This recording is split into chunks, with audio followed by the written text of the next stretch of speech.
Hello everybody, how are we? My name is Unicorn Pondu. Welcome back to another video. And Chantal uploaded another video called A Glimpse of Syria Post-War 2025, which was a choice. So here we are, and I guess let's see what Chantal has to say today, shall we? Hello, foodie beauties. Hello and welcome. This is my first vlog in Syria here in July 2025 after the fall of the Assad regime.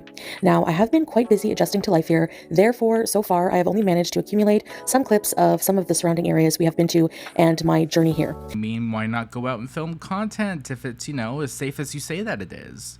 I will do a lot more vlogging, inshallah, especially of the more touristy areas.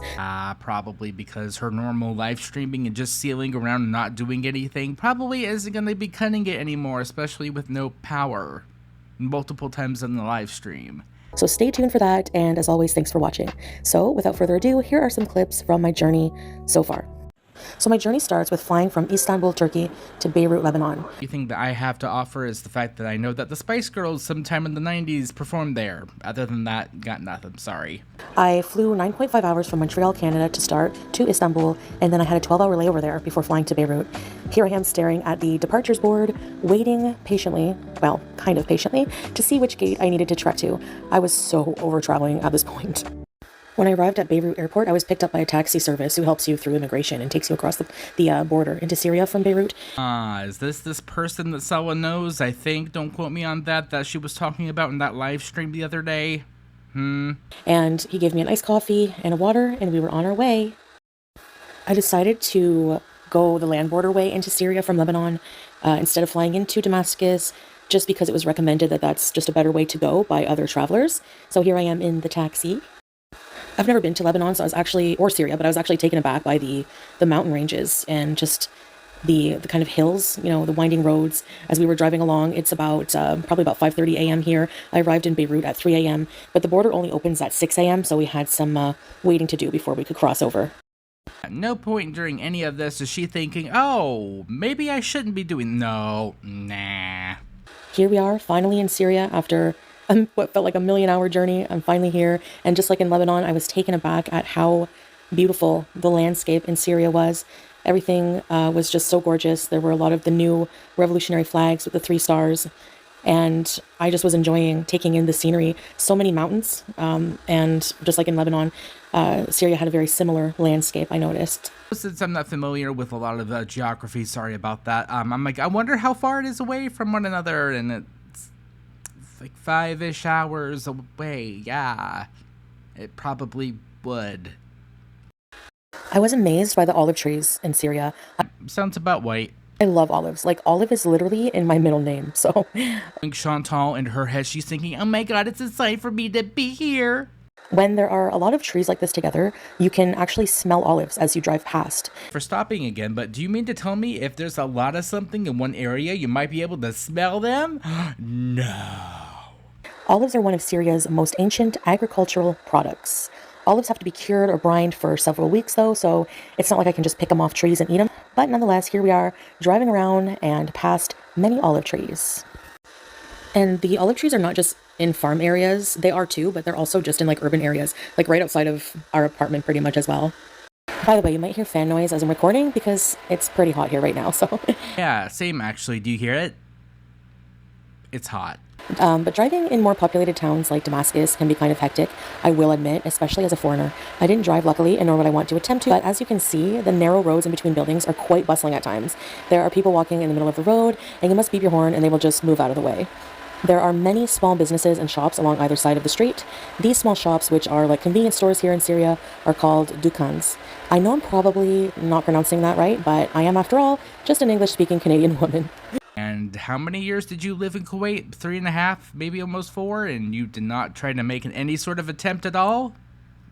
Seems like a personal problem. We stopped at one of these stores to get cold water, but because Syria has regular and prolonged power outages throughout the day, the shop owner and many others didn't have cold water or even any electricity at all, so no problem, at least he had water, which was good enough for us. Here we saw some livestock on the side of the road, maybe for purchase or they belong to someone, I'm not sure. And here, kids and just people in general, but especially kids, love to drive in the back of these trucks here with like the cage. on the truck bed, and they hang on to it. This was making me extremely nervous. Not gonna lie, same. For the boy in yellow especially. I was saying, get on the truck, get on the truck. And here we have a bunch of flags with a big building.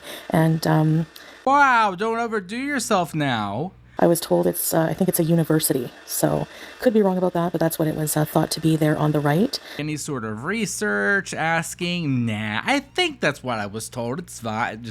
It's a building with flags, guys. It might be a university. I don't know. Girl, what? So I don't really have much else to say. You're going to see a lot of buildings that look kind of dilapidated in between functioning buildings, but I'll just enjoy these clips here of Syria. Between the dilapidated buildings, there is a beautiful landscape, just like these mountains here. And Just to talk like and there's mountains. Yeah, there's mountains back there. Do you see the mountains back there? Yeah, between the buildings. Yeah. Please. So yeah, that's it. Here we go.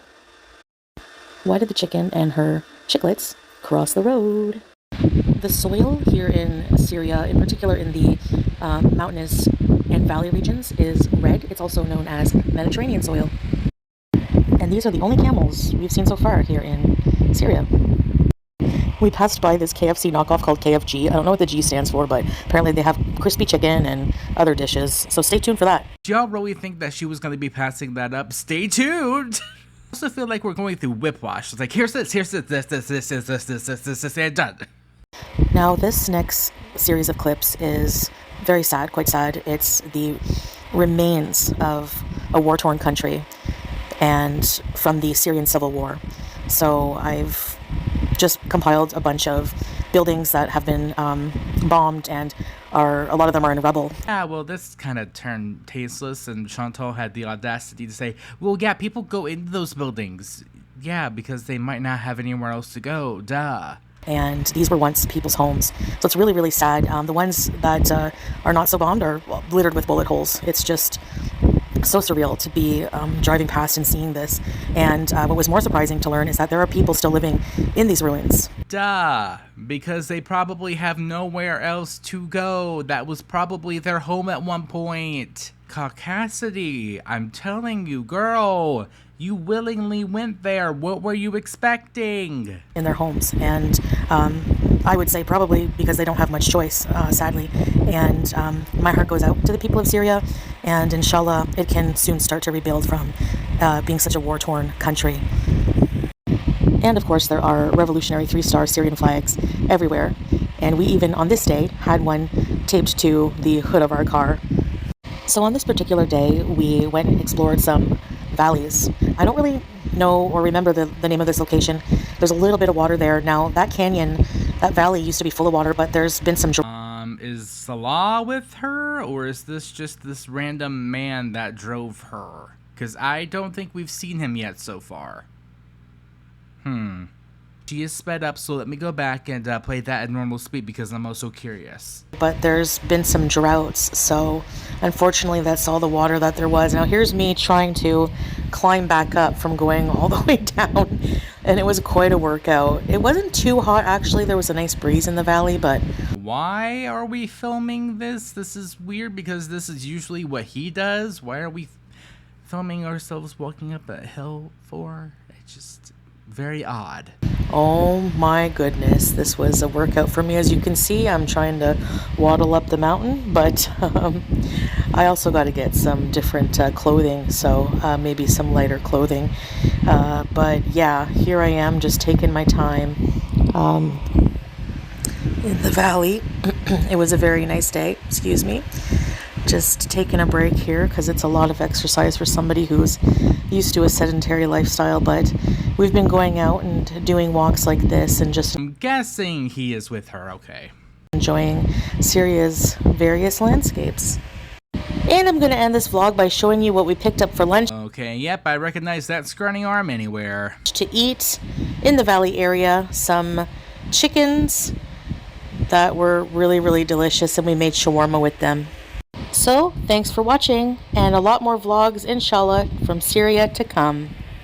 Okay, well that was weird, to say the least, but yeah, thank you for watching. I guess I'll see you guys in the next one. Bye.